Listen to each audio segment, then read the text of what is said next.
50 years old. April, turned 50. I've been back for 7 years now.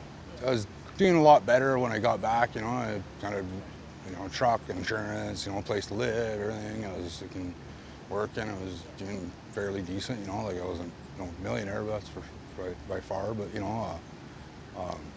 And then like my mom died, and there's nothing wrong with her. Like, you know, we got to have lunch at the Boathouse restaurant over here. Like, you know, that was kind of good. And then she died that night or whatever in her sleep. Kind of fell off the deep end after that. And then, you know, and a few years after that, my brother and my best friend, and like, seems like all my friends that I grew up with here in Kenora, they're all gone. Like, I got no immediate family left, so I kind of just, I've been really struggling, you know, like.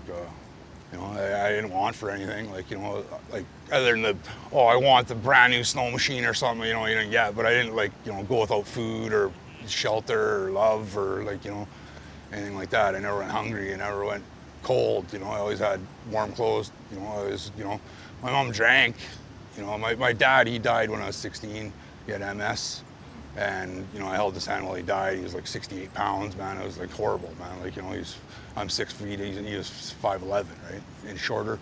And like, I walk around at about 225.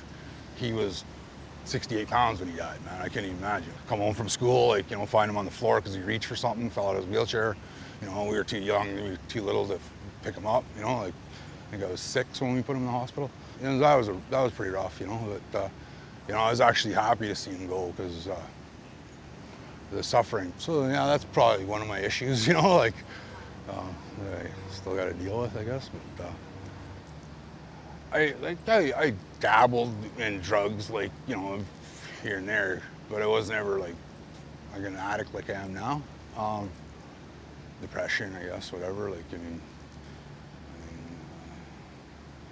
the sad face behind the clown, right? Like say or whatever. But and that's another issue too. Like, I mean, I was doing a lot better when I had when I was prescribed medications, right? Like now I gotta hustle every day to get my meds, right? Like, you know, people that don't use like that, they don't understand that, right? Like they don't get it, right?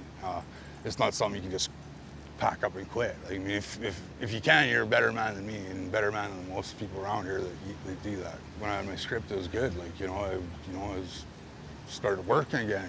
It was like, it didn't seem like as much of a struggle, you know. You know, life's a struggle always, but I mean, it was pretty manageable. Now it's hardcore. Like, everybody's a person, you know, in like so little time you could find yourself where I'm at, right? You know, or she's at, or he's at, you know, like, you know, or you might find yourself like where, you know, Bill Gates is at, you know, like life's a trip, you never know, man. But to stigmatize somebody or to, like, you know, judge them, you don't know me, you don't know what I've been through, you know. I'm not saying that you've been through any less or any worse, but what I've been through or what I can handle are maybe different than what you can handle or what you've been through. You know? This is a hard goal, man.